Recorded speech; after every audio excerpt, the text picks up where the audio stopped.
Welcome to the Brewtiful Game. As always, I'm Blake here with Ferris. Hola. And Ron. Who cares? Fresh from watching a replay of Forest and Chelsea. He can't get enough of it.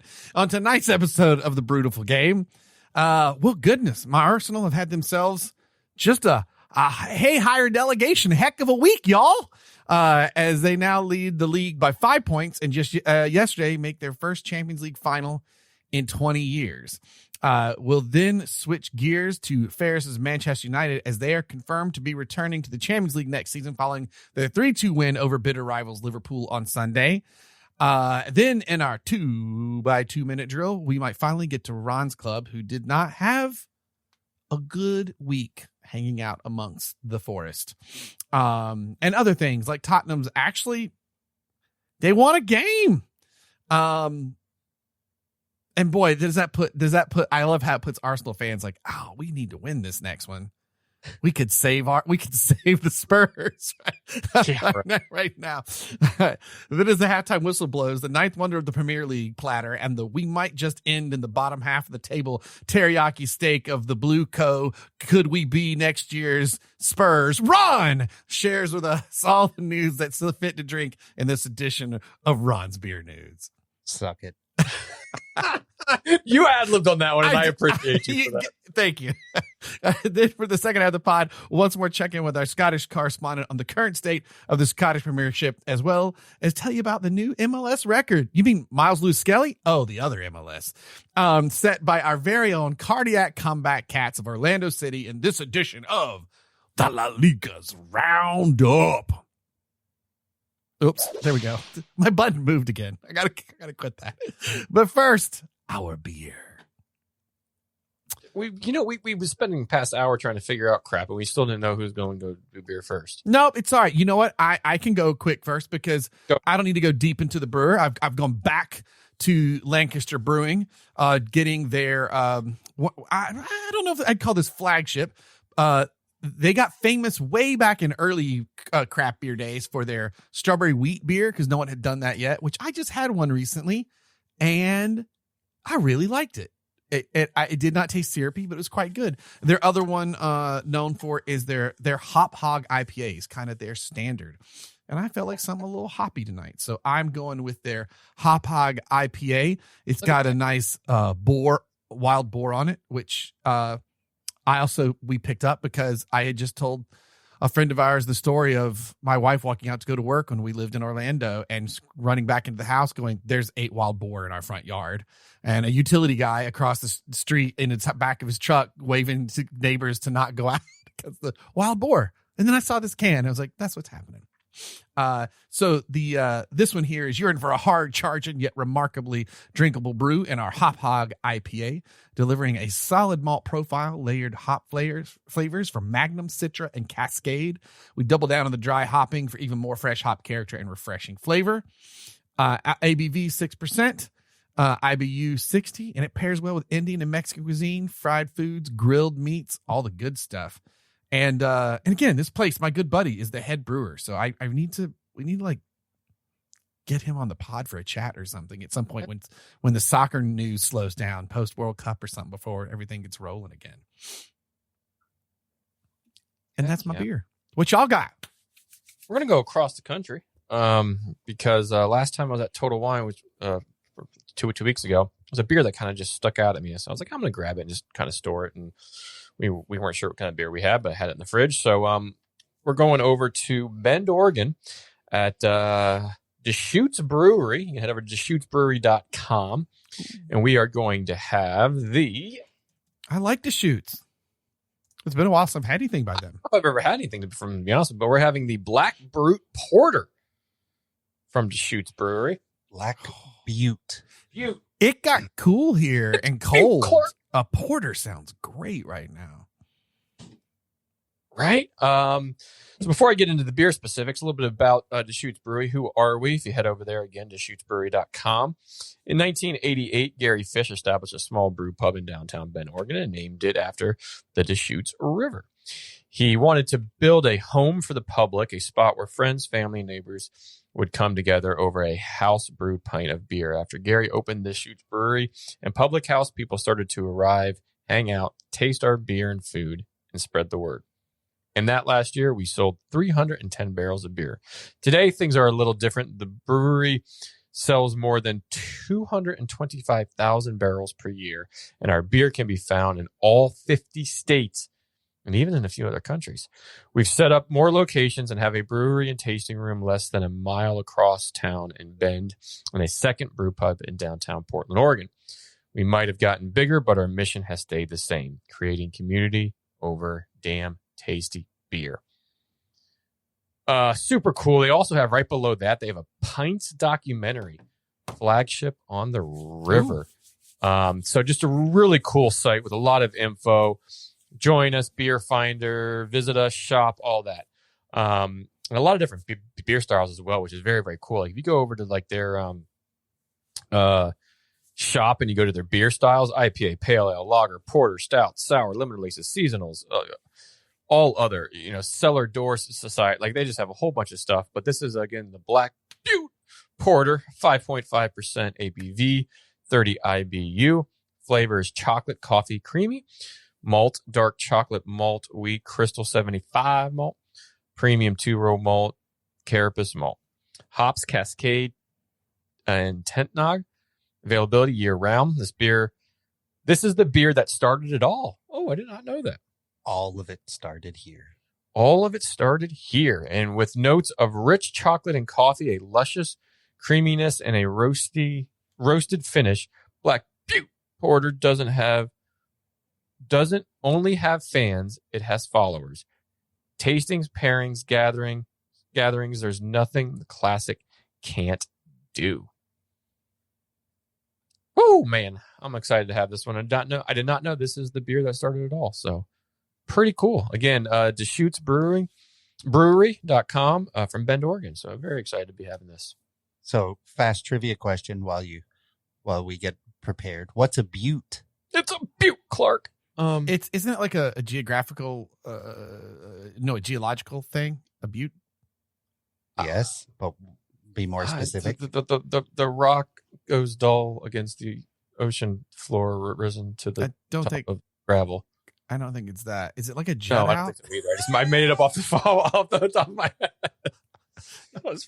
Is it like where it juts out? No. Does it have to do with rocks? Yes. Oh, perfect. I was semi-close. Is it a dull rock on the side of a riverbed? No. Oh, okay. Is it the thing that goes over you? Terrible guess. Thank you. No. It is not the thing that goes over. Is it the rocks that you skip across the water? No. Okay.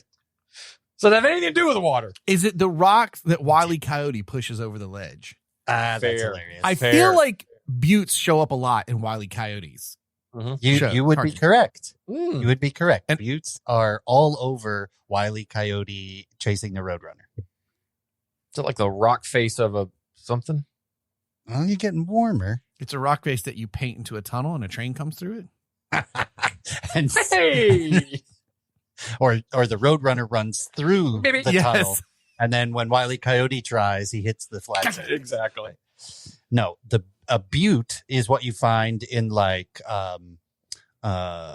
Moab, where it's you've seen these pictures all over the Southwest U.S., mostly Nevada, Utah, Arizona, where it's like a sharp cathedral style hill with a flat top, right? It just crops up out of nowhere in the scenery of the Southwest United States.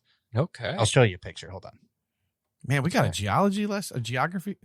Geology. Why do I keep saying geography? Geology lesson in here and everything today. Oh, matter. Here. You've all seen this before. Yes. Yeah. Shoots. Yeah. Okay. Yeah.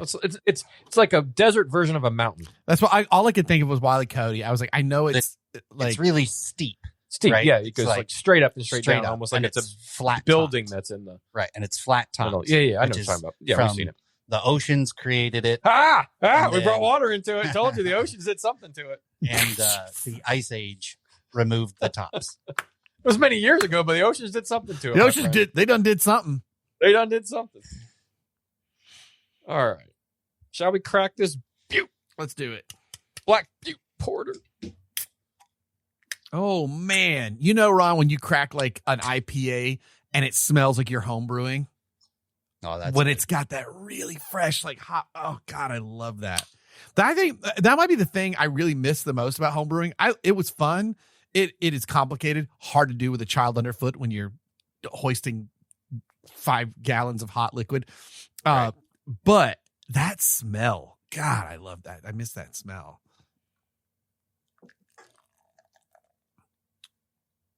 Oh, here we go. Speaking of Ron, I believe it was like some kind of anniversary for you and I making that Falconer IPA that we got lit on with our neighbor. Oh, I know. It pops Just up every now and then. Right? Oh, Yeah. Falconer hops, the Falconer flight. yeah. Yeah. We were trying to those listening at home who do not know the story. Ron and I, it was our first with the kegerator, and we were trying desperately to stop getting so much foam. So we kept pouring it into cups, but we didn't want to go to waste. So we were drinking it as we kept tweaking the CO2 to get the foam just right, which meant by the time we actually sat down and went, a proper pint, who knows how much we had actually had to drink. Like, we each had like 4 or 5 beers. Our neighbor came over and was like, hey, what's going on here? And we were like, oh, we're doing this. Try some. And he was like, this is fantastic. And because we're just, pouring foam, it's hard to tell how much beer you're actually having. So we would give him a glass of foam and he'd drink it. We'd be drinking half glasses of foam. And I think we probably put away half that sixtel before we got it right. A good night had by all. Without a doubt. And it was my wife's birthday a couple days ago, and he totally reached out, by the way. I hadn't heard from him in a bit and said hello. He's awesome. Yeah, man. Well, guys, I'm going to show you this beautiful head in my new glass. Nice. Oh, yeah. Yesterday, great. USA pint glass. And where did you say you got that at? Dick's Sporting Good. It caught me off guard. Check the back. It's got a little U.S. soccer on the back, and then the crest on the front of the pint glass. Yes. Yeah. Heck yeah, man. It went to Dick's Sporting Good to get some tennis equipment, and then I saw a USA coffee mug, and I was like, oh, I might snag that. And then I saw the pint glass above it, and I was like, oh no, well, that's coming home. I have to see if there's some down here. Heck yeah, there's we'll have to definitely see about that. And then I'm actually having a pint out of an Orlando City glass, which we'll talk about later on in this pod for a change. We did something good. We did That's something why good. Look what I'm wearing. Yeah, It's the only positive sports thing I have going on right now. Well, I got excited when I saw this and thought, I'm going to get this USA pint glass while it's fun before the World Cup starts. There you go. Exactly. Cheers, All right. gentlemen. Delancha. Happy birthday, Kara. Mm. Oh, man. That's really good. That's a really good. This hits the spot. Oh, It's perfect. Like just I the did not deep, expect it to like hit, the deep chocolate coffee notes to it, but just so super smooth good. that oof. and very a very clean mouthfeel. Yeah. It's not very, kind of It's crisp almost. Yeah. Oh, Yeah. super good. this one reminds me of the hop smell of kind of like a Dale's Pale Ale, but the malt profile is less sweet. I love Dale's Pale Ale. Actually, I haven't had one forever. It makes me want to get one. But this is quite good. This is a super that's a super drinkable, hanging out, having a beer. Yeah. Or in my case, I've just set up I got a new fire pit, and oh gosh, there's just nothing like the fire going and cracking a cold one. Very nice. Kind of a little bit off topic, but when you said Dale's, made me think of remember a beer we had on the pod sometime during the summer, I believe, last summer. Nargis. Nargis. Yeah. Yeah. You know what 2 beers they pass in the U.S. for being sold? What's that? Budweiser and Miller. That's They sit third. I think Modelo, or they sit fourth. I think maybe Modelo sits third, and there's like 2 others that sit above them. But they pass Budweiser and Miller Lite. I saw that on their Instagram not too long ago. that's so. Like that's just darn interesting. Let me make sure I'm telling you the truth, because I mean, who the hell knows if it's actually true? I thought Modelo was number 1. No, hold on. Let me get this stat. Yeah, that's what I thought. I thought Modelo had been number 1. Look at it For real. Modelo took the top spot over what, Bud Light or? Well, speaking of Modelo, man, having a wife with a Cinco de Mayo birthday can be a pain when it lands on Taco Tuesday and we're like, we're going to go out. But it was awesome. We had this server at this not new to us Mexican place that we've not tried. They do like authentic. And she's like, I actually haven't worked here in like a year. I just needed to get my tax forms. And they're like, we are screwed. Can you come in? She's like, so I'll answer what I can, but I don't know what's up. She was really funny. And we had like the best time. She brought over free birthday margaritas and it was awesome. It was like, you know, when you have like the unplanned hangout with the drinks that you didn't intend to have. Oh, yeah. Such a good day. Such a good day. Okay. Sorry. The actual stat is Food and Wine magazine ranks Nargissette beer a top North American beer ahead of Budweiser, Coors, and Miller Lite. So as a like an American lager, like So the full list of contenders from again the Food and Wine magazine ranks from highest to lowest. Brooklyn Lager number 1, Sam Adams Boston Lager number 2, Modelo number 3, Nargissette beer number 4. Then it's Coors, and then it goes down from there. So I just talked about that exact stat. Sorry about that. I just talked about Dale's Pale Ale, and then you said Brooklyn Lager, and these are some classic beers I have just not had in a while. That it makes me want some of the ones early in the craft beer adventures we were taking. Like Dale's Pale Ale used to be like a staple, and God, the Brooklyn Lager's so good. Man, it makes me want to go back down memory lane. Remember Old Chub? Old Chub, yeah, man, from Oscar Blues, the guys that do Dale's Pale Ale. Yeah. Love that one. Yeah. Oh man, yeah, I'm gonna have to go. And now that I say it though, I don't know that I've seen. I know the beer distributor near me. I feel like I saw like an Oscar Blues variety pack, but I haven't seen them in a while. I have to go do a little hunting. Yeah, I haven't either. All right. Well, shall we move on to the football? Why not? Arsenal. Well, if a 3-0 drubbing of London rival Fulham at the Emirates on Saturday, coupled with a 3-3 draw on Monday by title challengers Man City, wasn't a great way to end and start the week, then it only got better for the Gunners, as yesterday they defeated Atletico Madrid 1-0 in the return leg at the Emirates to see off the Simeone and his squad as Arteta and Arsenal return to Champions League final for the first time in 20 years. I think my favorite thing might be Thierry Henry's reaction so far. I don't know if you guys have seen it.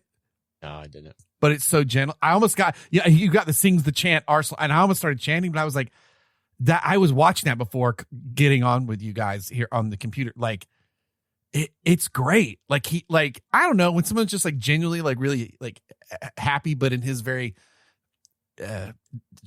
authentic French way. I don't know how to explain it. Like he's turned out to be such a good, football correspondent and stuff.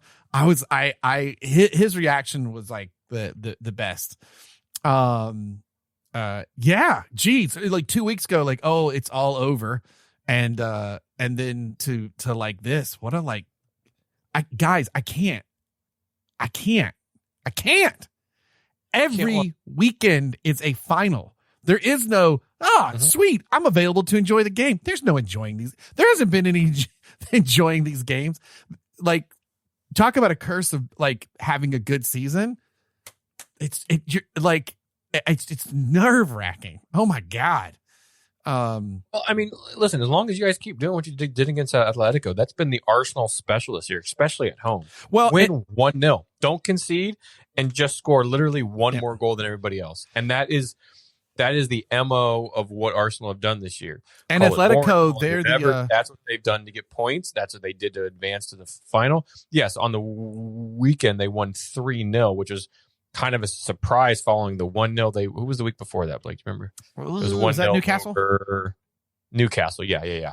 So that 3-0 was like, that had to give you a little bit before. I mean, and then you played 2 games before Man City even played, but still that like, it's been a really good week for you all. Well, I think having a rested and healed Saka back is he just was having fun at that Fulham game. And he came in that vibe with Atletico as well. Yeah, he scored in that, and he scored in both games. His first two since he's been back for a little bit, but he has not looked good this year. So and set up assists. Him kind of coming on as well in this last few games is a huge push and can really maybe help get Arsenal across the line to finally win their also in that Fulham game. And I think a similar path was done I have to pull the Champions League again, but bringing in, having Calafiore and Saka and then going, I'm not going to play them past 60 minutes. You know what I mean? But having them back in is very different. Also, Miles Lewis-Skelly coming in the midfield, and as opposed to a left back, he was great at Fulham, and then he got the nod to start again in the Champions League, and he did great. But it helps. You know, we talked about it maybe on the last pod and stuff. The squad depth of Arsenal, even with some of the injuries this year, is just outrageous. And a couple have come back at just the right time. Sure, yeah, but you had Hickeby, and we'll just talk yesterday's game. Hickeby was subbed for came in for a Calafiore. Yep. Hickeby was starting a majority of the games when Calafiore is out. You had Odegaard coming in for Eze. So the captain of the club coming in the 58th minute for Eze. You had Madueke coming in for Saka. You had Zubimendi, who started well over 50% of the games this season for Arsenal, coming in for an injured, or went off injured for Miles Lewis-Skelly. Then you had Martinelli, who came in for Trossard, both of which have started probably an equal amount of games, maybe Trossard a little bit more. So that alone coming in midweek off the bench, and still didn't. I don't know what exactly the full squad was like, but you still had on the bench. You had Max Dowman, who's been good, young as of late, but you had Jesus, you had Havertz on the bench, you had Norgard on the bench.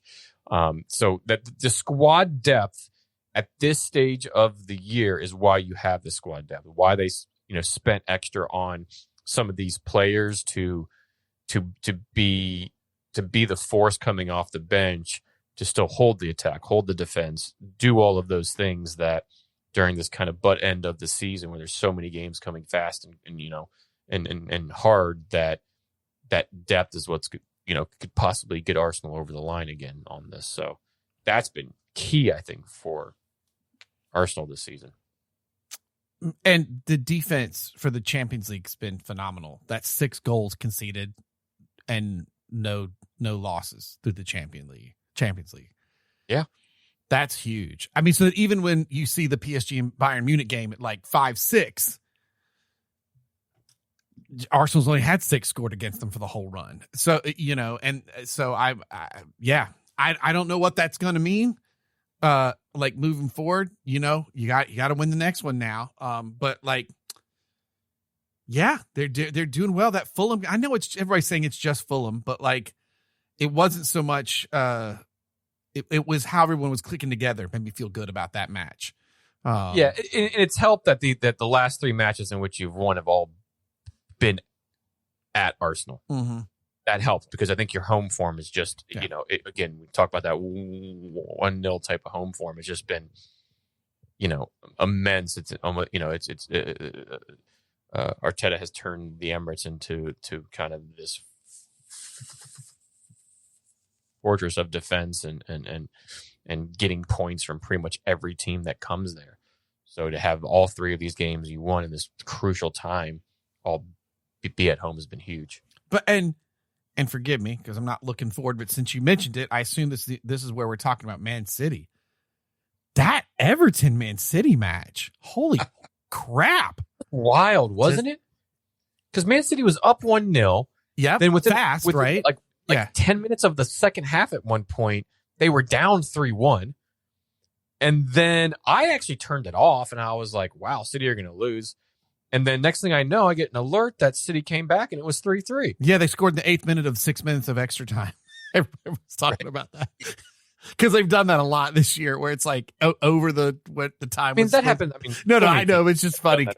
Yeah. They've just had several, speaking of cardiac cats later, but they've just had several late ones like that.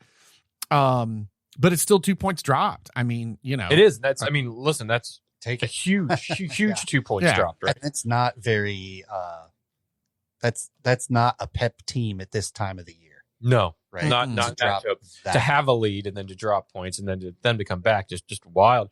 And yeah, they still have a game in hand, but that dropping of 2 points where they had to win out and Arsenal had to win out for first one to blink essentially, and that was Man City. Now you're behind the 8 ball by 2 points. Now you have to hope that Arsenal drop points in their last 3 games from here on out. And they even have some wiggle room. Though, I mean, not a ton, but like that's what you're chasing now, and I mean that's definitely not something I anticipated. I do think the West Ham match, West Ham's fighting for their life, so that could be interesting. Obviously, Arsenal has the team to do it. However, those matches sometimes can get weird with those, especially in a team's case like that. So I don't. Honestly, a month ago, a West Ham match, I wouldn't, but it is a little nervier, I think, when people are like, they pull out all the stops. They're trying to save themselves from relegation. You're expected to win team, all those. I really just want the Spurs to go. So we'll get to them. Don't worry. Yeah. But Blake, you talk about, with this kind of 5 point gap, and even with City a game in hand, there's a little bit of wiggle room, but also with that, what this past weekend of games did for each of them. City gained no points on the goal difference with that tie, where Arsenal gained 3. Right. So now at a plus 41 opposed to a plus 37, that could be huge. Yep. Say Arsenal was to drop points and draw with, West Ham, and Man City was to win their game in hand. Now you're tied on points, but now City have to also catch up on a now 4 goal difference, which is no easy task. So definitely driver's seat, coin turned, however you want to phrase it. Arsenal, those odds just kind of switched back to them of being the title. But I think those odds switching back and forth like they did just so quickly is, it can happen just as quick, right? Yeah, but just as quick. So at the end of the day, that's a fun. Okay, take my Arsenalness out of it. This is a more fun run than we've had in a bit, where it's just kind of clearly run away at some point for, I'll say, neutrals and stuff, both at the bottom and the top of the top of the table. Liverpool clinched with like 8 or 9 weeks left. Yeah, something like that. And before that, Man City, City took it from Arsenal. Yeah, 2 years in a row. Yeah, it did go later. That was like 6, 7. Yeah, but they chased Arsenal down. So this kind of third time in a row. But that win coming after the loss, after the Man City loss, to turn around and even get that 1-0 over Newcastle was huge. Because you needed to get something from it, and wasn't. Well, and the 1-0, it wasn't the best style of football, but it did the job, and it got off. Yeah, the 1-0 over Newcastle, I think, left most Arsenal fans like, okay, we needed that, but good Lord, that we can't do this if that's how it is. And so then the Fulham match turning around and being like far more definitive. And also, there just was something going on. Everybody looked great. Like, also, hey guys, what happens when wingers feed Gyökeres? Looks like he can score. And now he's up to 21 goals for all competitions for the season. That ain't bad. You've got in previous years, this late in the game, Arsenal lose a game or two, and you're hearing the flushing sound, right? Because morale is low, heads are hung, and you don't recover from it. Right. And just look at the last 5 games each. Arsenal have lost 2, won 3. Man City are undefeated, drawn 2, and won 3. But still, they're 5 points ahead with the game. Yeah. With the game. Yeah. And so for Arsenal come off of 2 losses in the league and then get a scrappy 1-0 victory over Newcastle, that's a game they would have drawn or lost in previous seasons. Sure. Yeah. Right. So morale is getting better. Then when they what was the game after Newcastle again? That's this one. Yeah, the Fulham. Yeah. Right. They look like they're clicking. They've got much more confidence, right? They didn't just completely jettison the season after that loss. And again, So Fulham, right. not, where are they sitting at right now?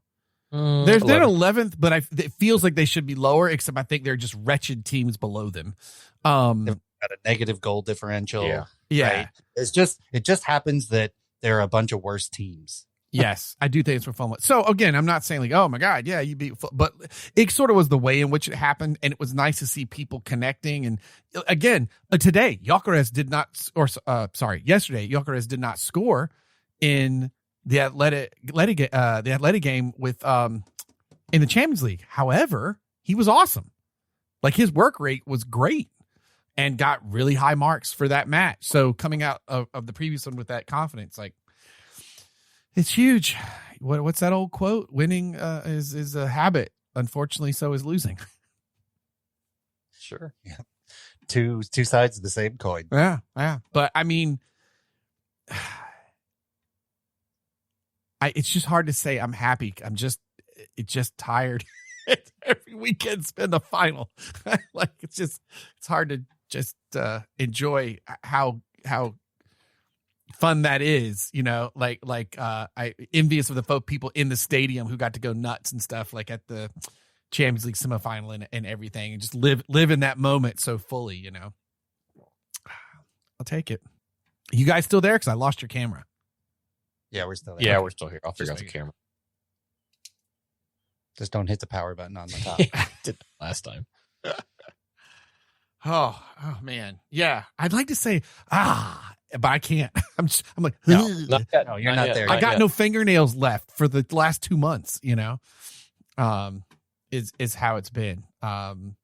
Good grief, what, but it is funny though. The punditry conversation, it's almost annoyingly different after yesterday and the previous Sunday or the Just quick. Yeah. I know, but it's this time next week it could be doom and gloom and Arsenal are bottlers again. I know. It's just, But the funny thing is how wild the extremes are. Oh yeah, Right? Arsenal bottle it again. They're going to be sides of- champions. Right. They It's suck. it's not like the pundits going, man, I really thought, but now, no, they're just like, they're saying it as if they've always said, like, hey, this is a team, win at any cost. And that's what champions do. And you're like, that's not what you said, Lester. Right. You know what I mean? I'm like, it's a fine sentiment. To be honest, Thierry Henry, who is the most biased, has actually been the best out of like, I still believe, but, and even now you feel better. Yeah, but you still have to win it. Like he's staying on some of the other people. I don't know. It's just funny. It's like, they're like, it's that feeling of like, oh, we're all going like idiots if we don't start to say something now. So we can go, I knew, I could feel it in my bones. I don't know. It's odd. It's weird, man. Hey, should we move on to the team who has the most points since January 1st, 2026? Hey. Guys, Manchester United. On Sunday, Manchester United confirmed their reservation to next year's Champions League with a 3-2 win over bitter county rivals Liverpool. With 3 matches left in this Premier League season, Michael Carrick and his Manchester United have achieved their ultimate goal of the season, and have even done so with their first league double over Liverpool since the 2015-2016 season. Sing it. Ferris. Glory, glory, Man United. Glory, glory, Man United. I once again got the vote on fidelity, and guess what I voted? Glazers out. You know it, baby. But, wow, what a fun, crazy match in its own right. United were cruising in the first half. Cunha goal again. Sesko goal off the old pelvic sticking stones. I don't Twig and berries. twig and berries. The old Griswold special, if you will. Meat and 2 veg. Yeah, the meat and 2 veg. 2-0 cruise and come out of the next half. Let's just give Liverpool 2 goals. Like we kind of wanted to spot them in the second half. Literally, just two stupid errors and turnovers. 2-2, and then who other than the new he re-signed, which 5 months ago this would not have been a thing. He was on his way out. Kobe Mainu re-signed until 2030. still at the age of 21, 22, something like that. Scored the game winner somewhere in the 70th there. And United only needed 2 points from their last 4 games. They got all 3 against Liverpool. Could not be happier. And we are absolutely confirmed to be in the Champions League. Who are the top 4 points for 26? Do you guys know since January 1st? My guess is it would be Manchester United, Man City, Arsenal, Brentford? 34 for Man United, 31 for Arsenal, 31 for Man City, and then 29 for Bournemouth. Yes. Oh, okay. There you go. Bournemouth, by the way, being sneakily excellent in the second half of this season as well. I mean, we've always said they've been good this season, but like, so you got it. The only bad thing about this, Manchester United. Okay, go ahead. Is I really hate to see Bruno Fernandes smile. Oh, It's so much better when he's a crying little. oh, he still does that, but he also is one hell of a player, and he's Agreed. He's still 2 assists away from breaking the single season premiere. We thought Cunha thought, and to be honest with you, I thought when I first saw that he got it on the Sesko goal, but because it went off of the goalie first and then off of Sesko, kind of null and voids the assist. So with 3 games left, he needs 1 to tie, and that would be to tie 20 assists, who is a joint record holder right now. That is Thierry Henry and Kevin De Bruyne. And if he got another one, it'd be 21. Lucky 21, he would be the single assist leader. So in 3 games, that's kind of what I think we're going for now, because we don't need to win any more games. We're in the Champions League, and we can drop down, I guess, as low as 4th or 5th, but either way, we're still in the Champions League. Whatever your last home game is, give the fans some love to celebrate. They should announce Carrick signing the contract for next year. Right? Yeah. Game. I don't disagree. They're not going to do that, and I don't mind that Manchester United's not going to do that, because they're doing what they said and what they asked of him, and Carrick's doing what was asked of him and what he was brought in, very well knowing that he's coming in as an interim, and your main goal is to get back in Europe. Not even Champions League. You can say Champions League, but the goal of this, if you would have told me we would have gotten 7th this year, opposed to 17th last year, or wherever the hell we were, I would have bit your hand off. We're now confirmed in the Champions League with 3 match days left. That is a remarkable turnaround. You're in 16th. That we lost to Grimsby, for Christ's sake, this season. Like, you're in 16th. You're going to end in 3rd. Spurs were in 17th, and they could end up in 17th or 18th.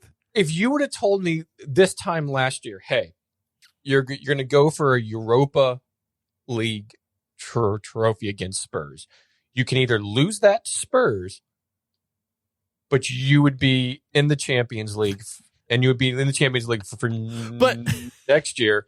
I would have been like, oh, I don't, but you know what I mean? Like, but retroactively, a Spurs fan, you can win a trophy this year, but you're not going to do so hot next year, and you might be in a relegation battle. The swings of that on both are just enormous. I would argue it would show you how bad Man United were at that moment. Yeah. That Spurs won is what I mean, because clearly that game was wretched too. That was a terrible game. Yeah, it was who will screw up the least kind of a match. Yeah. And United did one screw up, and the ball bumbled in off of I don't even know who. Yeah, Johnson off of his ping whatever. pong, yeah, it was ridiculous. Well, look, anyway. I thank you for that, because it did keep managers around longer than probably should have at Spurs, and but even then they still sacked Ange Postecoglou. Yeah, I know. So it's not like they didn't. Now they sacked Ange, we kept Ruben Amorim. So one wins a trophy, gets sacked. The other loses a final and keeps his job. But then one gets hired in the season, loses it before Christmas, the same time that we kept the manager, and then we both bring in interns. But they've got to keep him after this. And our intern would lead the league in points right now, with only losing 3 games, I think, since he's been in, and getting into not just Europe, but Champions League confirmation with 3 games left. You tell me this in January 1st, I would not believe you whatsoever. Now, mind you, we played the lowest amount of games we've ever played since like 1920 something, which is exactly 40 games. If you're doing math at home, there's only 38 games in the Premier League, which means we only played 2 other games at all this season. That was, and I will say that lost in the League Cup and to Brighton in the FA Cup first round we lost. Those were those other 2 games. Everything else is just the Premier League. It's very rare for Manchester United to be playing just that. And you could see Carrick, who I think is good, struggle next season. Sure. That because you'd have the Champions League and do you know what I mean? Because right now, and that's not a knock on him. That's the weakness I think you guys have. You have to build the depth. Yes, and it's going to be tough this season because while we have the funds, and there was talk of a third of Betway coming in as a third of the sponsorship deal on our practice kits or whatever. So while there might be money coming in from the marketing side, it's really not until that next season where that money from the Champions League comes in. Yeah. So how do you kind of build that expansive type? You're not going to build that Arsenal roster, which is built over the last few seasons. But how do you build that little bit more expansive side? So what I hope happens here in these last 3 games from Carrick is we start seeing some of the younger kids. Toby Collier's, might be out on loan, but there's Lacey's, some of your young lads, Aiden Heaven still play. Maybe call up a few from the academy. But I kind of went off the point a little bit. But I don't mind that the club has kind of stopped or has done what they said, and they're going to wait till the off season to make that announcement. Yes, he's done great. He's done what you've asked. Okay, so job done in that respect. Now let's analyze it in the off season. I was listening to a few other podcasts and the Football Ramble, the United fan on there. I'm going to butcher his name, so I'm not even going to try to say it. But he was saying, for him, it's Areola and Carrick, and if Areola's available, he would be the first choice, and Carrick would be the second choice. I disagree with that a bit. I wouldn't mind Areola coming in, but I don't know if it would be a first choice for me right now because of what Carrick's done. I think that holds a lot more weight on what he's done this year with a team that you're hearing all the players come out and say they back him. You have to have a pretty strong candidate in mind, and I don't know. It's not like it's an Ancelotti, coming in. Yes, he's done. Ariel's done well in the Premier League and so on and so forth. Currently down there with Bournemouth until the end of the season. But what do you do? And that's I think you have to wait for the dust to settle, and you have time in the summer to make a choice. And you've had time since January, but now you're seeing a lot more, and you're seeing kind of probably what for me would be the favorite in the clubhouse, and Carrick make a strong argument for it. And again, it's if he wants it, because it's different, right? You're told to be an interim. Way different. Yeah, pressure's way different, right? Right. Now, interim, you've got nothing to lose. Right. You know where there's no pressure because you can only go anywhere but up. What if they don't hire Carrick? Ron, would you take him at Chelsea then the following season? No. Really? No, Chelsea wouldn't do that though. They're not that smart. The manager isn't the problem at Chelsea. Yeah, I'd rather. Well, we'll we'll get there. Yeah, we'll get to Chelsea. Managers aren't. Who do you think would pounce on Carrick? Someone would surely with the Bournemouth, right? Yeah. If you're going to do a swap there, if you're going to do something like that. But I think, it's not like it's just his first stint in management, right? He had an interim stint with United a few seasons ago. He's done well with Middlesbrough. He's gotten a little bit more experience, and I think that makes him a stronger candidate this time around for the full-time job. But again, different expectations. But if there's anybody that could do it, Carrick was a wonderful midfielder, just class. And part of the reason he was so wonderful is he just stayed calm and collected in there. He knew the expectations of being a United player. He knew the expectations for playing for Sir Alex. He understood his role in the midfield, but you never saw him get fret. You never saw him really get red cards. You never saw him get too emotional. And maybe that's just his character in general, it seems like, but I think he could handle the pressure of it. The problem is in nowadays game, he loses 4 or 5 in a row and you're down in 15th. Does he withstand And the staying in that hot job. seat gets hotter. It does get quick. hot quick. I would put my money down on, I think he is an exceptional manager, because these are the same players that Amarin couldn't. It looked like they didn't give a damn. It was abysmal. And for him to have done what he's done, I think it speaks more than just, he lets them play and they like it. I mean, I think he's quite good. I mean, in one way, I agree with you. And again, I'm not saying I think he can become exceptional. I think he's a very good manager, but he did what a lot of us was saying, and I've said on this pod. Why are you playing that person there? Why are you playing that formation? Switch to a back four. Keep it simple.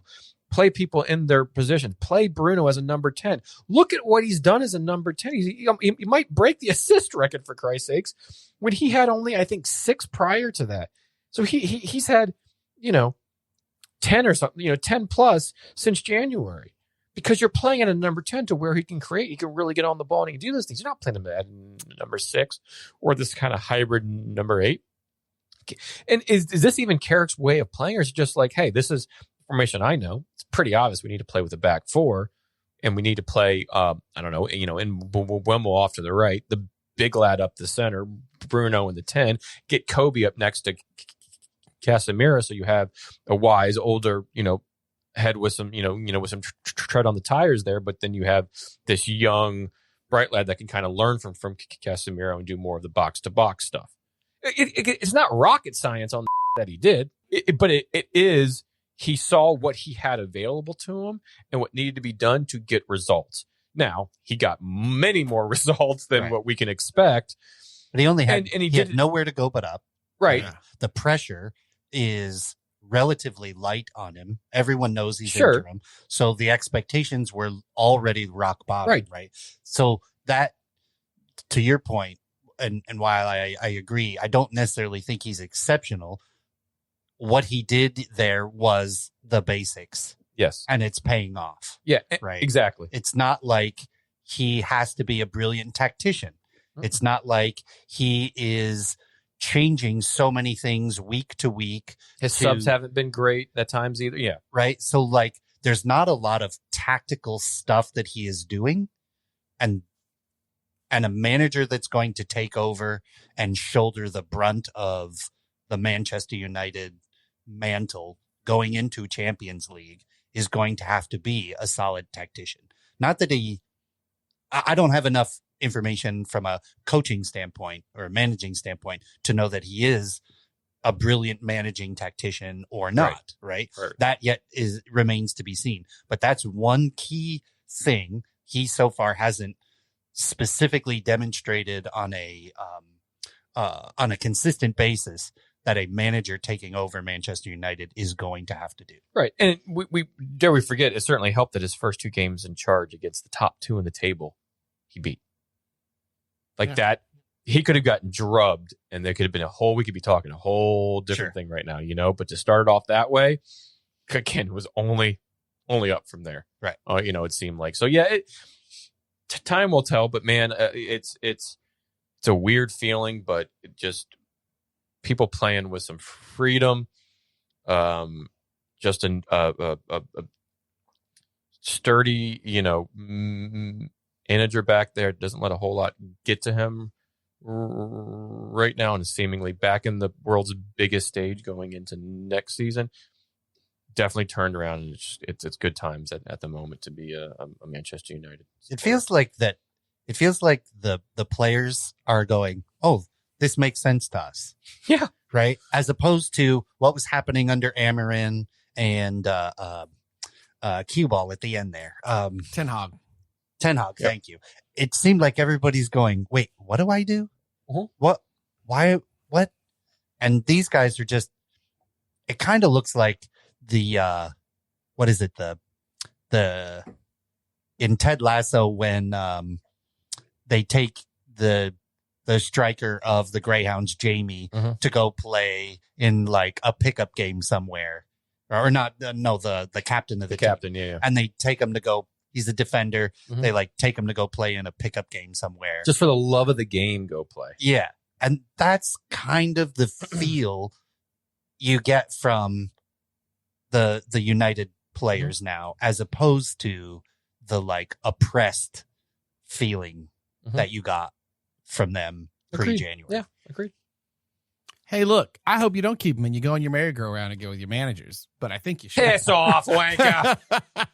But I prefer you not, to be honest. I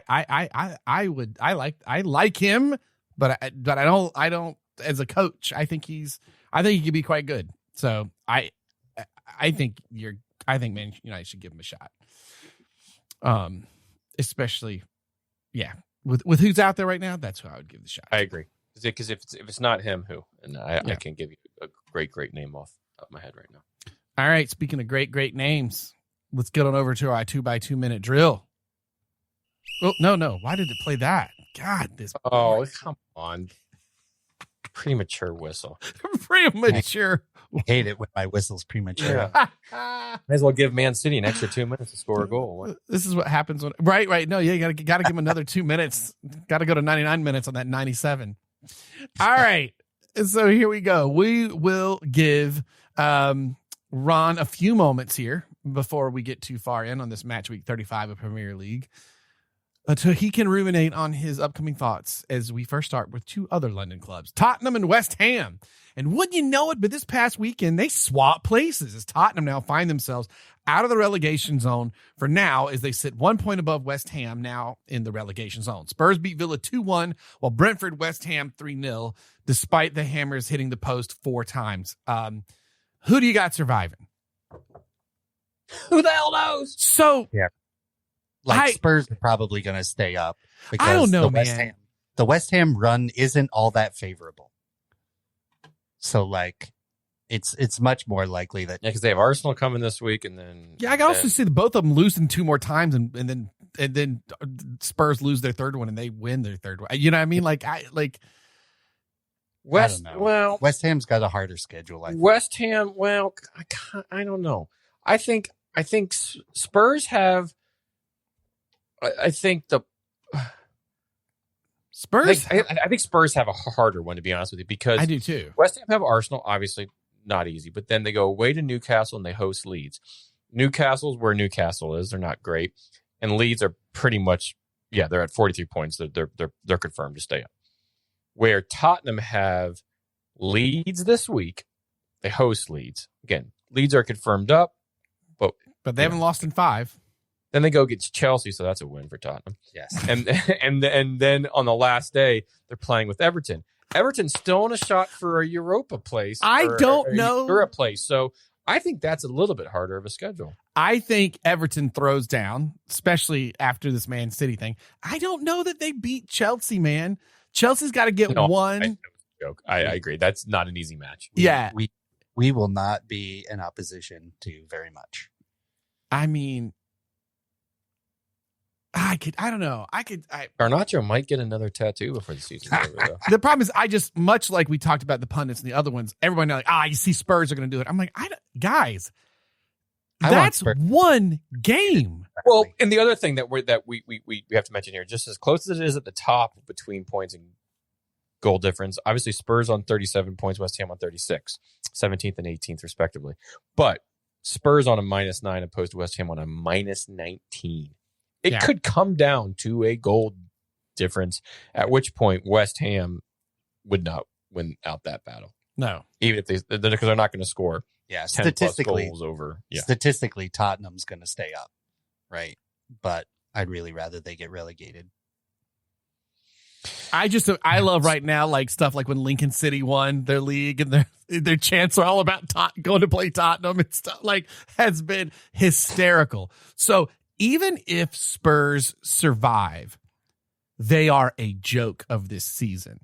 And they have a hell of a job in front of them because you'd go, well, it can't get worse, except it did. They already ended in 17th last year. Yeah, but if they survive, they don't care about being the joke as long as they're not in that position. No, fair enough. But they have to not do this again. And I don't know that they've made the moves, have the to not be in this position.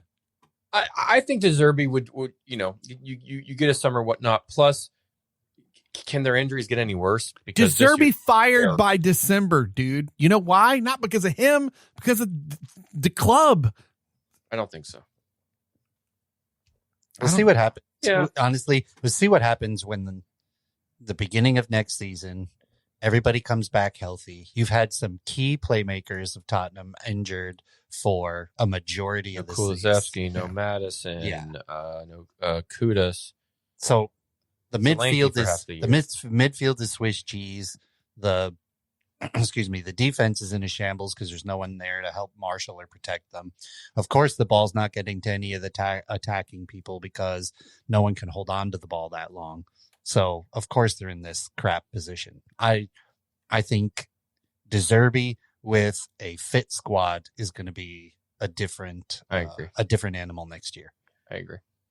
Not that they still won't have systemic problems. They still have systemic front office problems. It just won't be as bad because you'll have such a new range of talent that you didn't have access to this year. I just still think their problem is their lack of recruiting in the last 3 years. So an injury or two, and they're still in dire straits. I mean, they've been in dire straits pretty much all season. I think their best setup at this point. It sounds weird enough to say, but with De Zerbi, he's in the Premier League. He's a 10-point swing in my opinion. He alone can, I think, get you an extra 10 points in the course of a season. The question is going to be, I think they're fairly well set up to go down to the championship as long as they don't get a mass exodus. But they have talent enough with De Zerbi as manager that they should win and come straight back up. But again, you don't want to be in that boat. You don't want to be harder. The championship is hard. 42 games that the championship plays, however much it is. Right. They're playing, week in, week out, usually two games a week. Money hit will be massive. Yes. And there's not even, if I remember seeing reports, there's not even anything written into the players' contracts at Tottenham that if they go down, they take a cut in the wage. That hasn't even been thought about to be written into their contract. So but I think with this De Zerbi there, that's huge.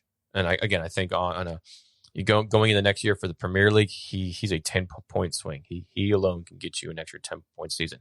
That alone this season would put them well into, that would put them up there in 12th.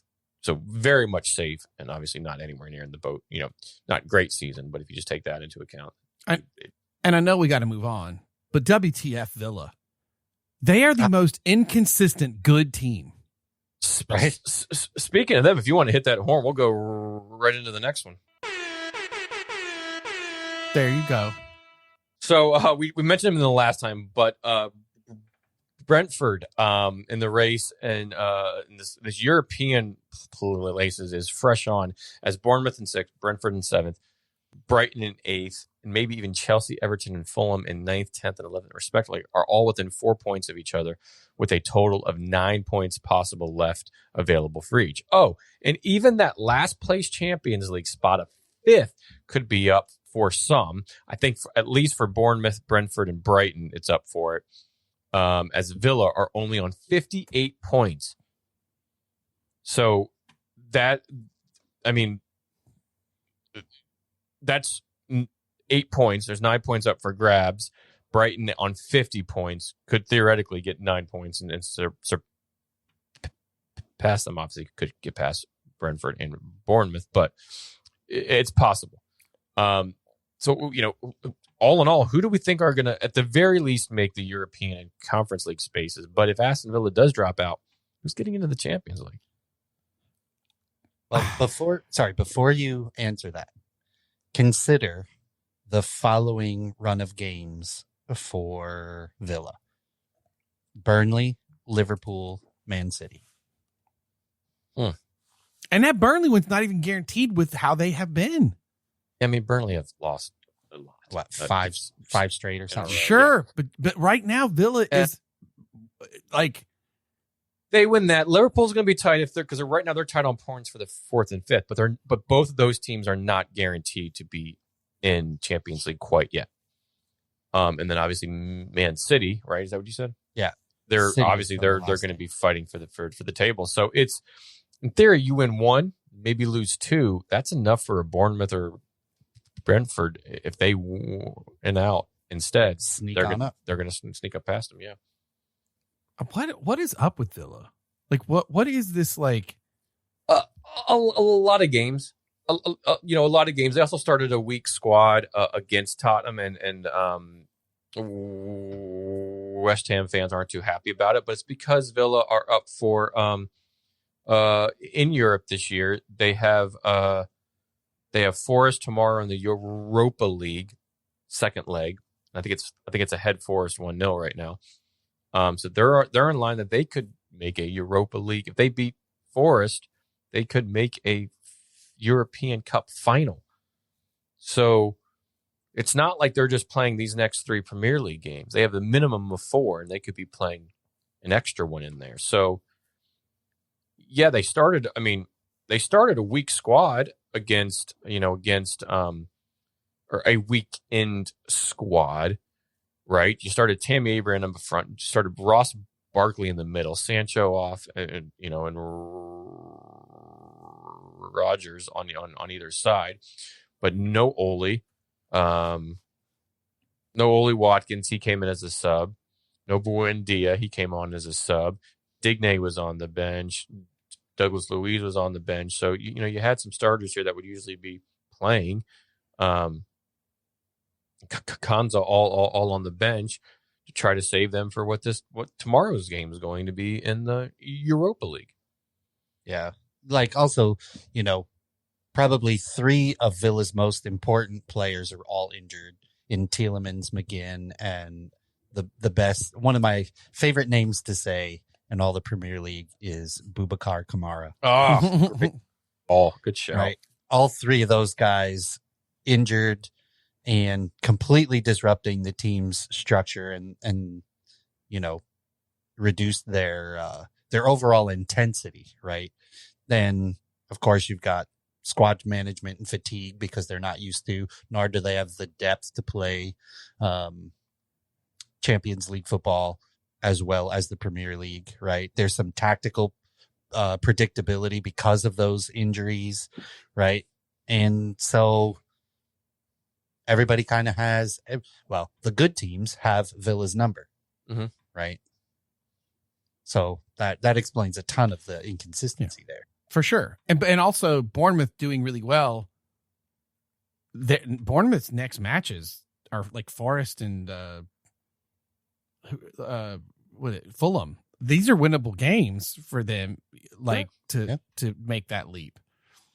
So I don't know, man. I don't know if Villa.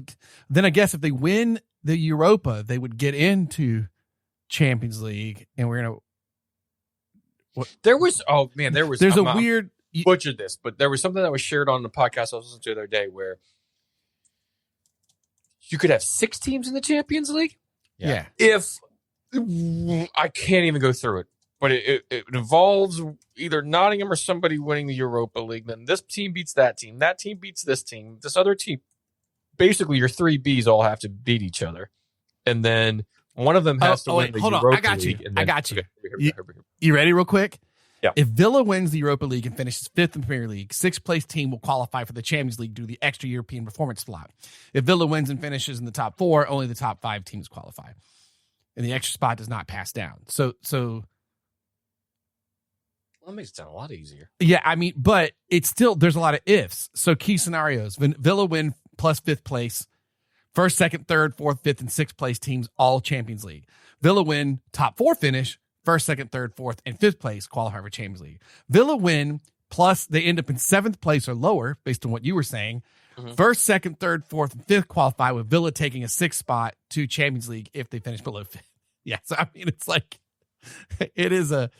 Yeah. If Forest wins... We have 6 teams in the Champions League. We had, 5 last year? Yeah, if Forest wins... We had 6 last year, didn't we?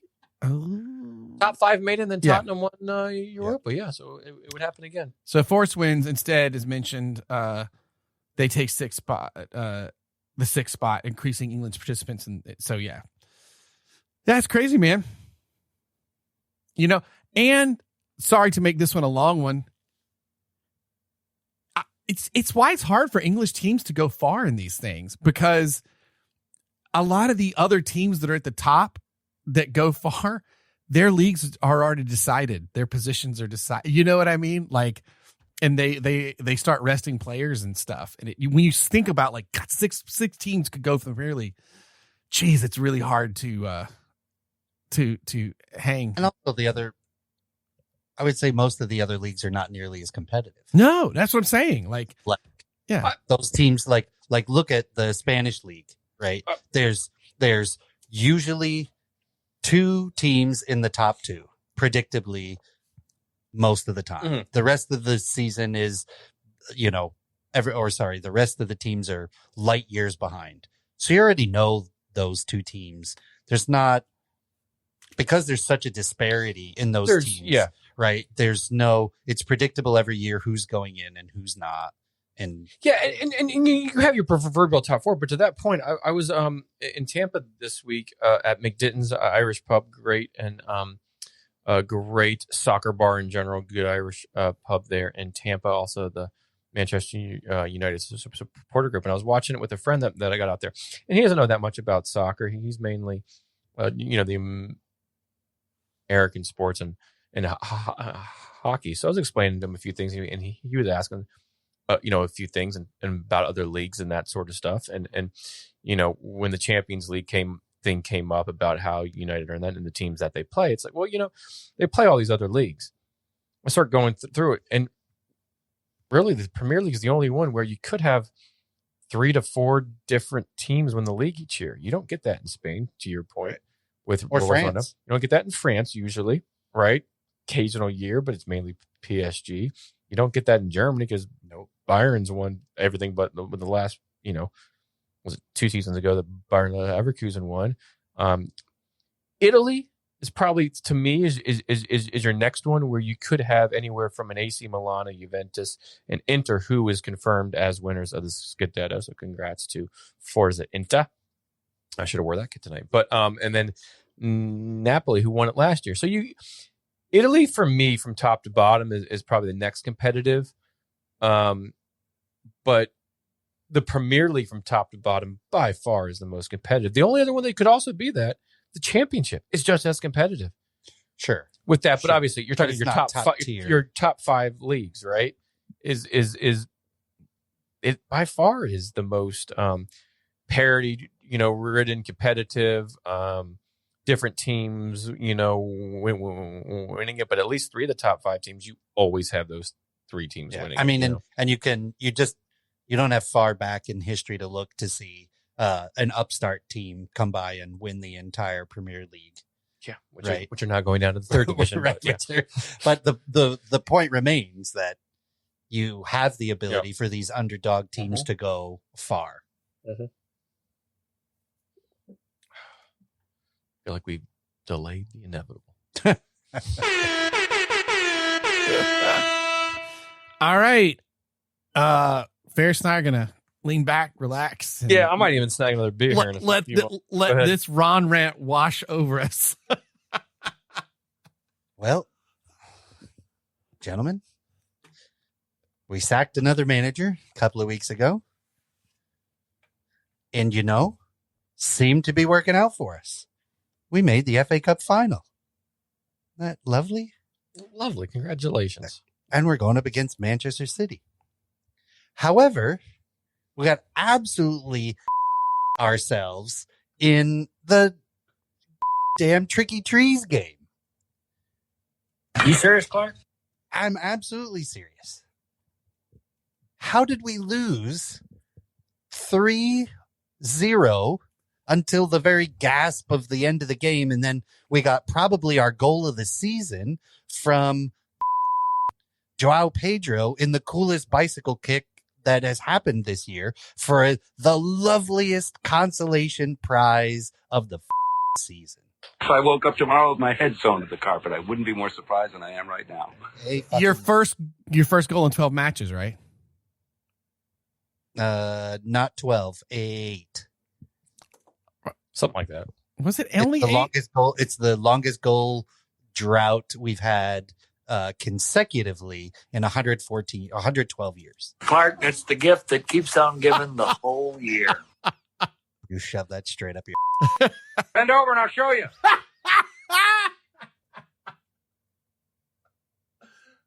So here I did, took a little time off to watch the Nottingham Forest game. It was oddly early on the East Coast. Expecting, a good tough game, not a complete capitulation of our season. And afterwards, I followed my therapist's advice. I sat down, ate my feelings, which is not part of my therapist's advice, ate my feelings, and decided to write down how I was feeling. And this is what came pouring out of me in a complete what is the term when you write and you just write whatever comes out? Stream of consciousness. And the funny thing is, I was thinking about the Clark W. Griswold rant from National Lampoon's and I was also thinking about where are you going to put a tree that size, right? Like all those funny things. So here's my rant. And I apologize if I get a little loud, exuberant, or cuss a lot. I'll put the noise gate on here. So the owners of Blue Coat decide we have a big football project. And here's where Clark W. Griswold comes in. Go on. Well, where do you think you're going to put a football project that big? I'll tell you where. Chelsea.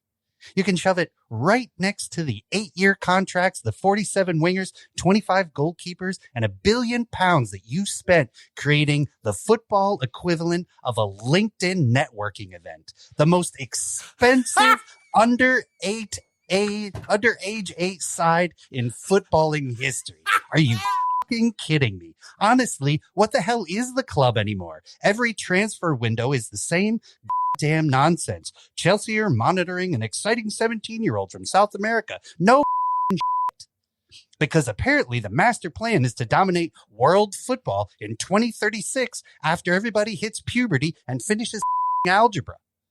Meanwhile, every manager that walks through the door is saying, hey, I'd really love to have an experienced striker. And the sporting directors respond with, well, best we can do is 3 teenagers, a backup left wing, a winger, and a goalkeeper, or 3. And other than that, maybe we have a kid with an iPad that can help you out. And speaking of the sporting directors, how many do we actually have, and what do they really do? Chelsea has so many damn sporting directors and consultants floating around Stamford Bridge. I'm surprised the players don't need to make HR booking meetings to have a damn corner kick. Nobody knows who's in charge. Is it the owners? Is it the sporting directors? Is it a spreadsheet? Is it some guy named Kyle from Brighton holding an iPad who's great in transition metrics? Let's now talk about our lovely contracting method that's supposed to be amazing. Sweet the contracts, 8 years. Some of these players are signed so long that they'll be under contract when London finally finishes their damn road construction projects. Managers get fired here faster than a handsy drunk manager at the company Christmas party. Tuchel wins the Champions League. He gone. Potter looks like a man that has been psychologically experimented on. He's aged more in the 6 small months that he's been in our club than the U.S. president does in 4 years. Pochettino, well, he spent half the season looking like he wanted to fake his own death. Enzo Maresca. Well, let's talk about Enzo Maresca.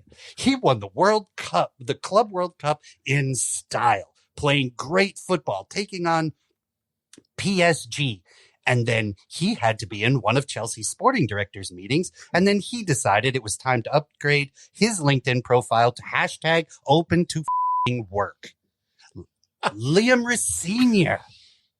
They offer the job to him. This is brilliant. He leaves Strasbourg, a team he was doing very well with. He's not qualified for the job, but I'll take it anyway. For Chelsea, That was like leaving your job at a 5-star Michelin restaurant to manage the kitchen at a burning Chuck E. Cheese. Why are you here? Then, gentlemen, let's talk about how good we're doing on the pitch. 70% possession, 900 passes, mostly back and forth. One shot directly at the goalkeeper's chest, and one catastrophic defensive mistake that makes you yell at your TV like you're watching 11 raccoons try to assemble IKEA furniture with no instructions. Chelsea used to walk into these games expecting to win trophies. Now they walk into games looking like the book club where nobody did the damn reading. And somehow, after spending £1 billion, the club still plays like 11 strangers met in a parking lot 20 minutes before kickoff. But don't worry, everybody. Don't worry. We're going to pull a page from Arsenal and we're going to trust the damn process. The only problem is nobody at Chelsea can explain what the process is.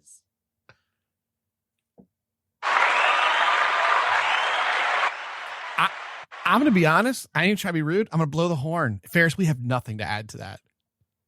Zero. And I need you to cut like so many things out of that for the soundboard because I'm going to need a lot of that.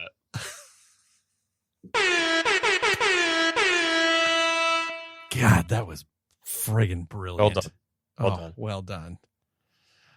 I think we were part of the therapy session right there. Oh, I feel better. I don't know about you, but yeah. I got another beer. I was enjoying that. That was. Now let's see if Ron is able to take a breath as we blow the halftime whistle for all the news that's fit to drink in Ron's beer news. I hope it's not depressing beer news.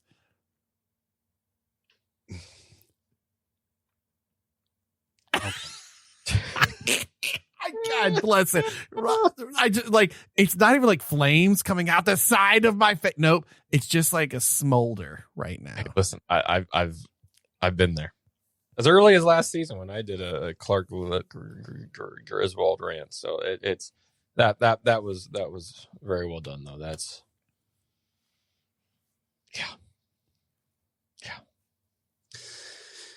Please tell us a brewery like opened up, not closed. Like we need that positive energy right now. What, that rant wasn't positive? I mean, it was positively enjoyable. 100%. Gentlemen, if there's one thing I like, it's science. Yeah, you do. There's another thing I like. It's history. So.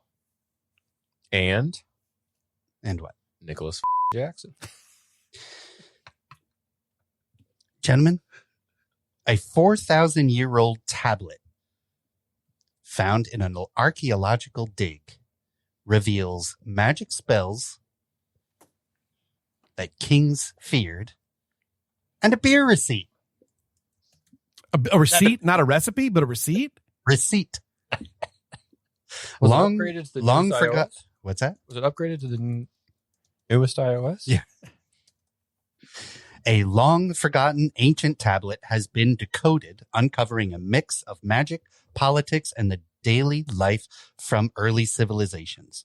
Among the discoveries were a rare anti-witchcraft ritual meant to protect kings, and a regnal list that could point to the real-life existence of Gilgamesh, of all things.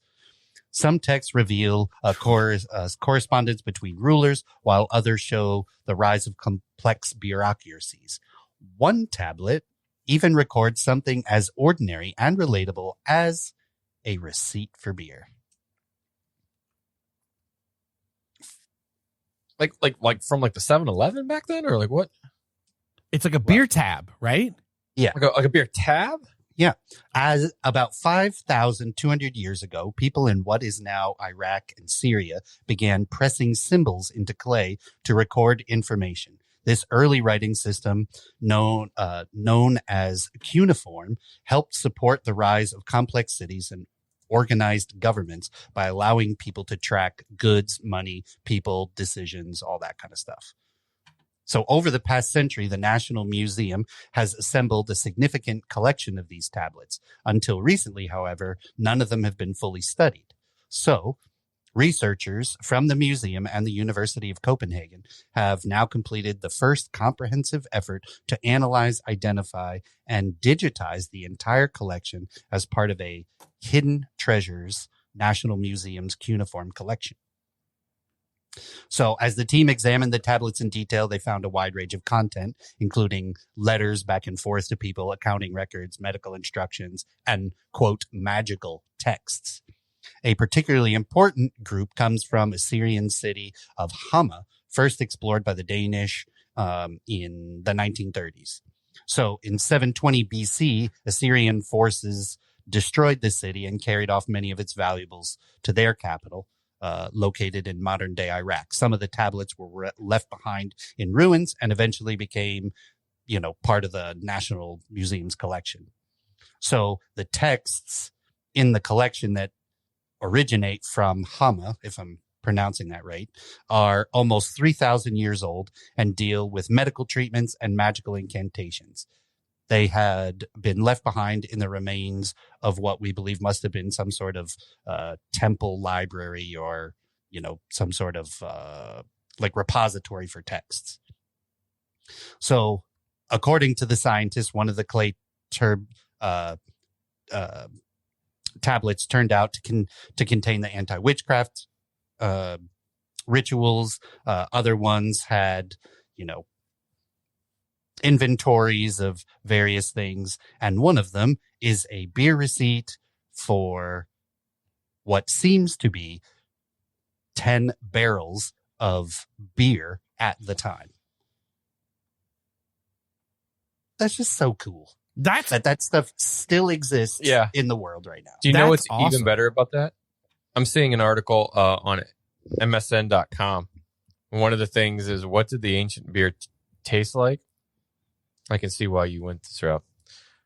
Around 4,000 years ago, beer would have likely have tasted sour, tangy, flat, and fruity with a thick, milky texture. You love you a good sour. Ron, you got to embrace that history, man. Yeah, I know. That's wild, though, man. And this article's, 2 days old, I think I'm seeing? Yeah, the one that I got was 2 weeks old, May 5th. Yeah. Wow. How cool! So just is a fun bit of history there, and just to remind you that beer is really old, and it saved the human species 3 times in our history. Some good books on it. Yeah, I mean, literally, you just go to Google New York Post, AOL.com, MSN, Science Daily. You name it, they're all posting that. This was pretty cool. Just remember that if you want to read the AOL article, you have to request the CD in the mail first. Hello, internet joke. Wow. Oh, wow. You've got mail. That sounded great. Thank you. Well, that was all the news is fit to drink on Ron's Beer News. And this brings us now back into the La Liga's roundup. All right, we're going to take it over to our Scottish correspondent on the ground, Mr. Blake McManus. There we go. Well. It's squeaky bum time here in wee old Scotland. And I think wouldn't you know it, but the still league leaders, Hearts, sit atop of the Premiership by 3 points following their 2-1 comeback. Massive win over title chasers Rangers. Oh, and while Rangers have now lost 2 in a row, for Hearts, it doesn't hurt that they've won 3 in a row and are undefeated in their last 5 down the stretch. Now in second, Celtic beat Hibernian on the weekend 2-1 while also winning 4 in a row on their own. But listen to this, you wee lassie and lasses. Or lads and lasses is what I should have said, I think. Well, the Old Firm Derby will take place this upcoming Sunday, 7 a.m. Eastern Standard Time. Whoa, what another derby match we have in store with only 2 match days following this massive game on Sunday. So as a recap and reminder for the weekend, currently, Hearts sit in first on 76 points, Celtic are in second on 73, and Rangers are down there in fourth on 69. Let's get on, son. So here's the question. Will Hearts be the first Premiership winners other than Celtic and Rangers for the first time in 40 years? What do you lads think? I hope so. God, I hope so. Also because I'm going to buy 2 of their kits. Yeah, if they have to, because we have to buy kits. And that's a great run. They're unbeaten in their last 5 in the league down the stretch. The most crucial time. And a big win over Rangers. Down 1. Yes, they were at home, but still to come back and win that 2-1 to kind of keep that streak alive, to move 3 points ahead, and to move and to move the team you're playing against who's challenging for the title 7 points down. Like, wow. And do you guys know 40 years ago who won it other than Celtic? Or was it Hearts back then? Did we? It was not. Who? No. Do you know, Ron? QPR? No, they're in the English. Oh, sorry. Who am I thinking? I'm going to say Dundee or Aberdeen. It was Aberdeen. Do you know who was the manager? Oh, I think we talked about this on the pod. Was it Sir Alex? It was. Yeah. In 1984-85, Sir Alex won with Aberdeen. Then a few years later, obviously became Manchester United manager. But guys, I'm back at looking at their website, and they've even got some good T-shirts and stuff, y'all. Oh, their stuff is a lot of it. Man. Yeah. That claret kit and the black kit are just great. I'm going to throw some by you guys after the pod because I want to try to get somebody on from Scotland, and I have an idea. I'm not going to say it on the pod because I don't know if it's going to come true or whatnot, but if we can get somebody on the pod from Scotland that's a Hearts fan, I'm going to try to make that happen by the end of the season if they indeed win. I would love that. Come on, but I'm going to try. But anyway, and then to have the Old Firm game this weekend, I don't know what I'm doing Sunday.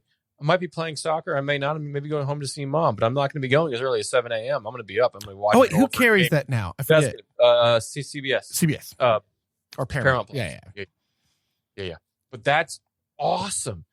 And how good of I don't know who Hearts have now. I think they have Hibernian maybe next, or do they have Dundee? I don't know. But to have your 2 people that are what do you hope for?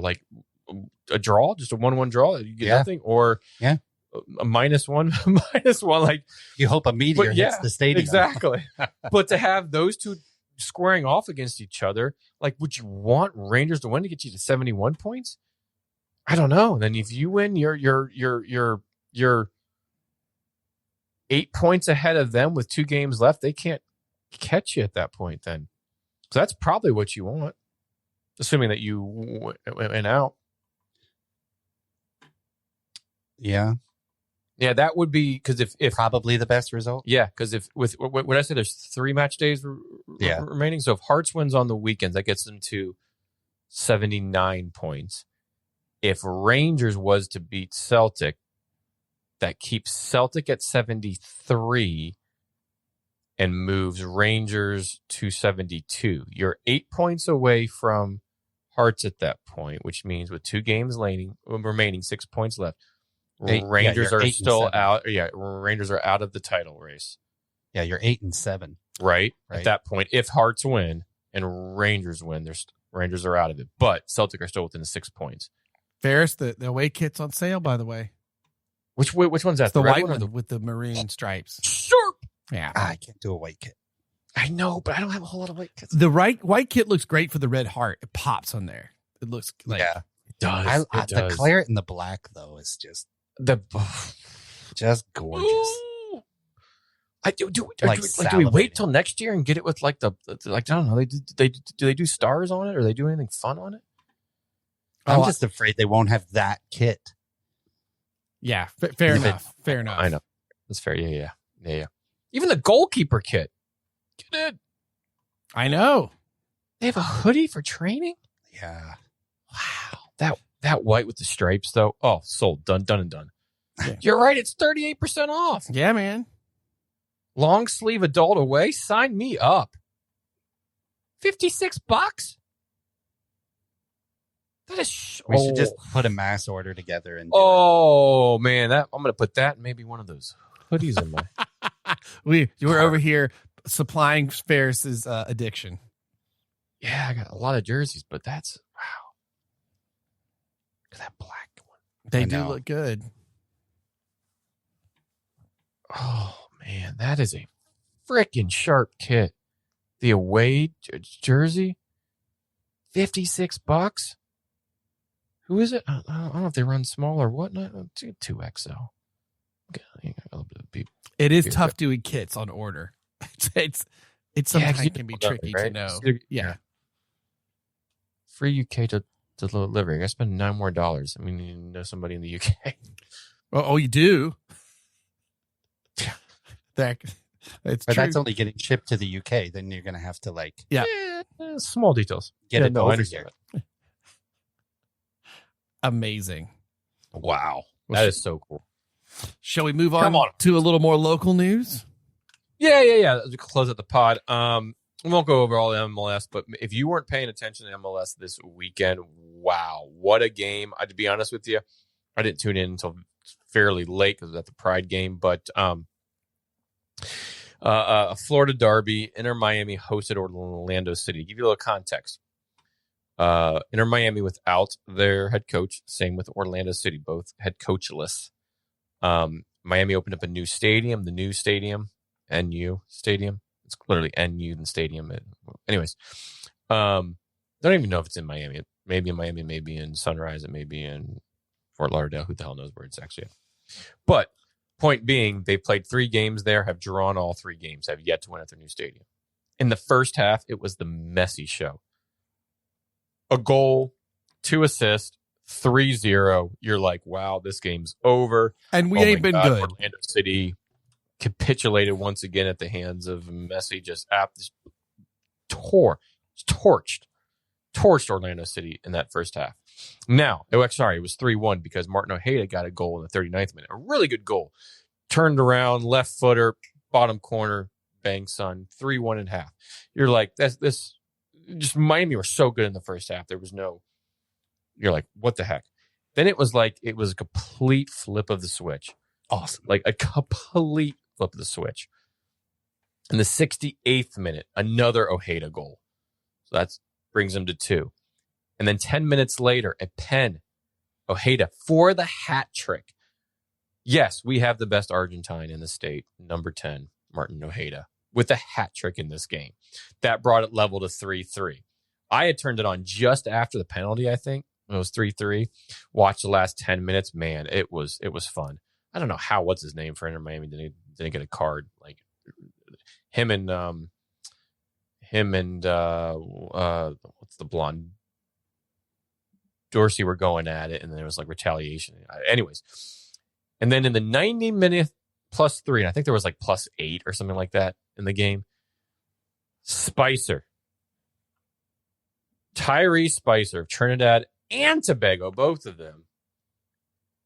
What a dummy by Ojeda, because he was on an offside position, and Spicer got it, ran onto it, and a lovely nutmeg finish against the worst of the 2 Canadian goalkeepers, because Martin Grapeau for us made some spectacular saves in the first half. Maxime Grapeau, to keep it even within touching distance of 3-1 at time, but like some crazy saves, some Sports Center top 10 type saves. We definitely have the better, because Spicer, nutmeg, Dwayne St. Clair, the starter for Canada, whatever. And 4-3, Orlando City won. God bless you. On the road, Inter Miami, Messi crying down the tunnel to the players' tunnel without even shaking anybody's hand or anything. Just they are winless at home in their new stadium. And their first loss at home came at the hands of Orlando City, which is hilarious. Awesome. I would have never guessed this in 1,000 years, but I was like, holy mackerel. Now, you ask yourself, how many times has this happened where a team has come down from a 3-0 deficit? In MLS? In MLS. This is the first, right? No, this is the 4th time. Yeah. However, it is the first time that a road team has been 3-0 down in the MLS and come back and won after being 3-0 down. There's been plenty of them coming back and tying and all that stuff, but to actually come back and win, absolutely crazy. And a hat trick, 39th, 48th, 68 by Martin Ojeda. Like, you just, what he did in that second half, even a little bit in the first half. Like, you know, you show me your Argentine number 10, I'll show you ours. Wow. And like, you look at this chart here. It's all pink. All pink. And yet, they had the higher expected goals, total shots, big chances. But a good, just mentality win, a good team effort. Grapeau kept him alive. He's been our best signing by far. Easy. He's been tremendous in goal. Yeah, I know he was sent off in the one game and whatnot, but tremendous. 7 saves, all of which I believe in the first half, just to keep us in the game. And some good subs, because Spicer was a sub, I think maybe for Ellis, or who did he come in for?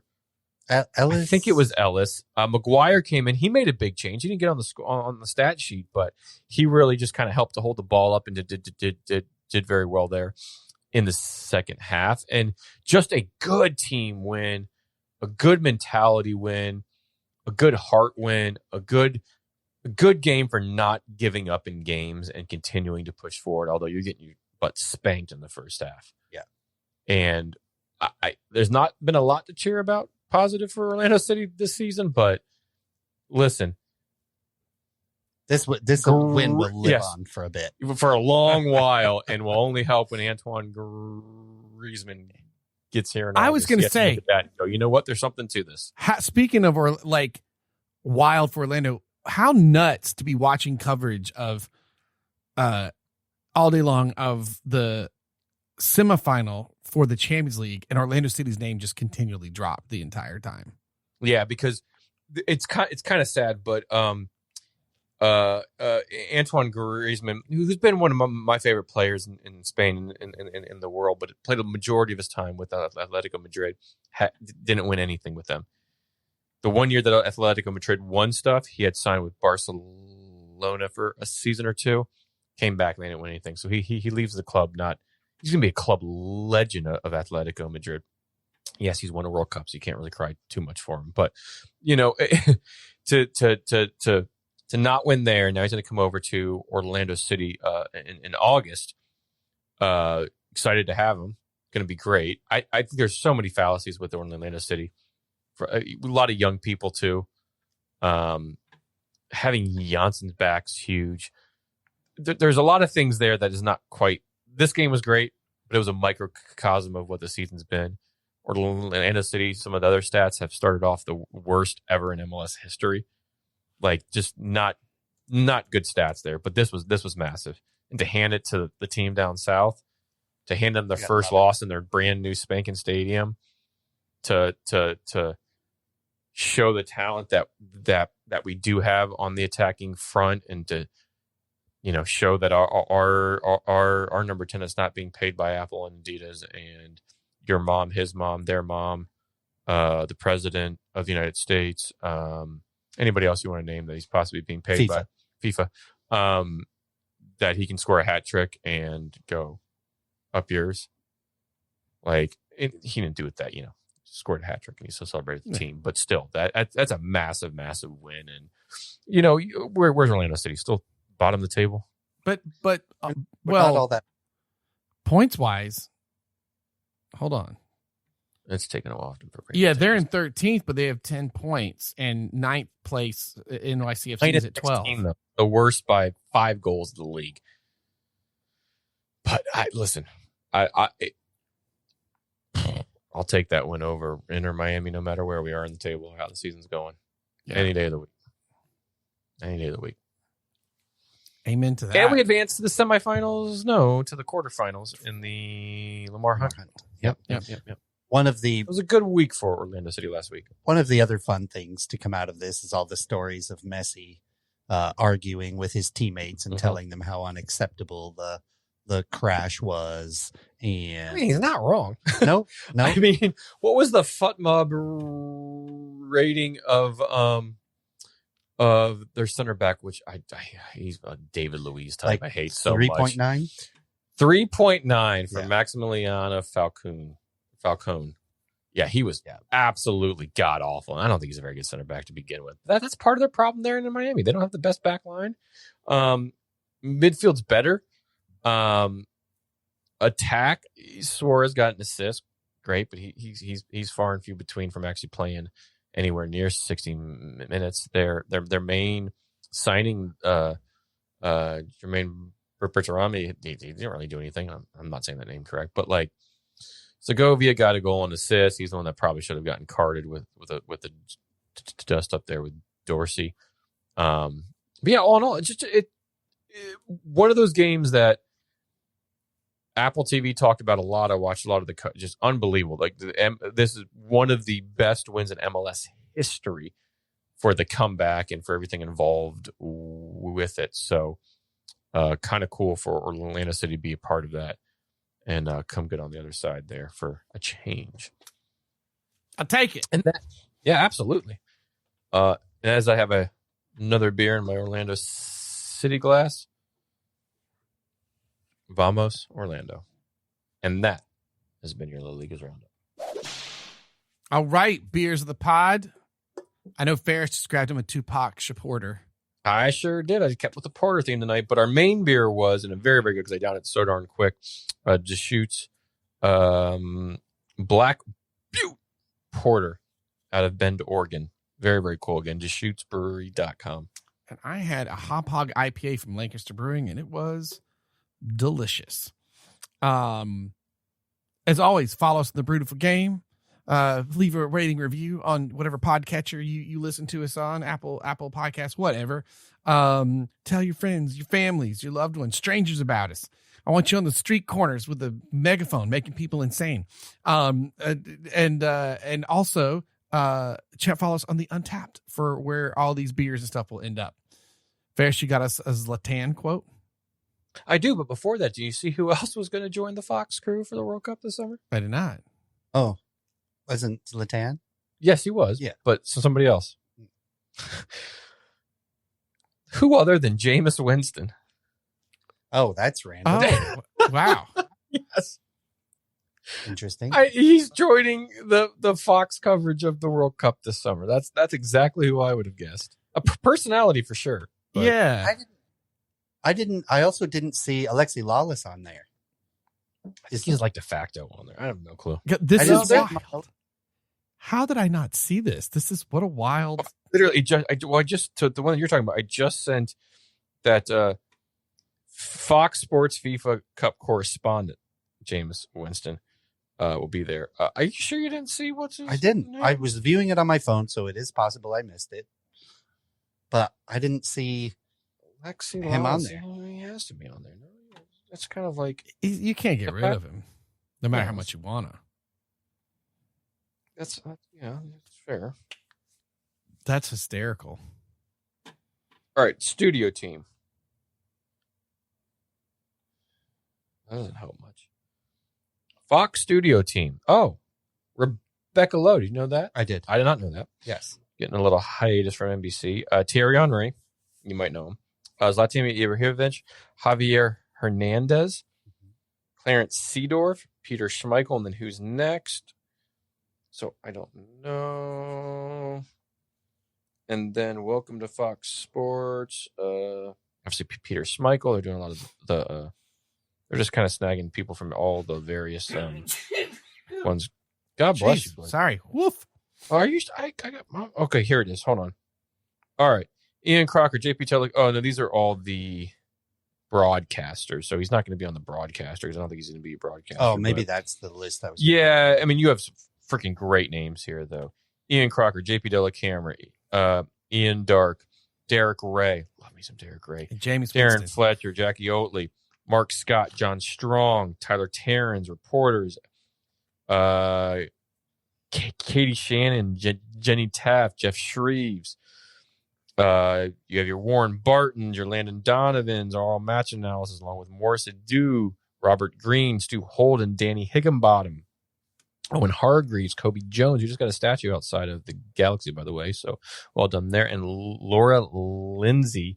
You got your rules analyst of Mark Clattenburg and Dr. Joe I like Machinik. I like Yep. Clattenburg. Yep. And Tom Rinaldi at large. He does all sorts of things. So they just brought in everybody that has anything to do with like soccer analysis or reporter, which is good. You know, you just throw the lot at them for what is going to be the biggest Load it up in the U.S. Awesome. And despite maybe how we're feeling about the U.S., that's a hell of a team that you will enjoy watching any game with, because Lord knows most of us can't spend $26,000 on a seat. So we're going to be at home watching it on high definition, 4K, 5K, 6K, whatever you have at home. Enjoy this one, because next year it'll be on the FIFA streaming only app, and it'll be $500 to stream. But only the first round games. And I think you're going to move to something else for the next round games. You pay per batch. The premium, then you divide that by 2, and then you add it to the top choice. The trouble is that when you pay for the subscription, you are paying for a specific view, and then one of the cameras. That view, yes, and they're going to charge you more to get a better view. It's called a different tier, Ron. Yeah, surge pricing, by the way. Yeah, sure. Okay, we were doing his Latin quote. Is that where? Yeah, where's the Latin quote? We digress. Okay, tell me when to stop. Stop. Okay, 3 on this page that have not been read out. Do you want an interaction with a reporter, or do you want we're not going to do that quote. That's one that I have to X out because it's not. We don't just subscribe to that here on the pod. X that one out as one not to do. So I'll read the one from the reporter up above. All right. So reporters, just how big a difference does Zlatan, make? He's a very modest guy, as we know. Paul Pogba. That's why we bought him. Zlatan bought me. I came for free. They bought you. Reporter, do you sense something more special happening here after today, after United won the EFL Cup? Zlatan, I came. That's special. That means 2 things. Exactly. Oh, again, this is from the Zlatan style, the funniest Zlatan quotes. Zlatan Ibrahimovic quotes. It's a book that came out when Zlatan was at Manchester United, and it was by Gordon Law, and it's just been a book that's kept on giving the whole year. I love it. All right, gents, that wraps us up for the pod. I don't have anything to add except for advice, because it's cold, or it has been here at least, but now it's starting to warm up. And when that happens, what happens? You start to get the buggies inside your house. So here's a little Blake's DIY homekeeping tip for you to end out the pod. Just trying to help out where I can. So to stop the ants from coming into your house as it gets warmer, make sure little old wives' tales proven to be correct. Leave a saucer of milk outside. The adult ants drink it, and they have what it does. It has an effect on ant reproduction. So the young ants born after that end up being born with no toes, so they can't actually climb over the cavity walls into the house. And the effect is called lactose in toddler ants. That's a big one. It's a big wind up for that one. It's a long walk. I thought you were going to do like it's a long walk. Star Wars, may the Force be with you joke, and you went no, you went left field on that one. You're welcome. It was a long walk. Love the beer, cherish the game. The Brewtiful Game.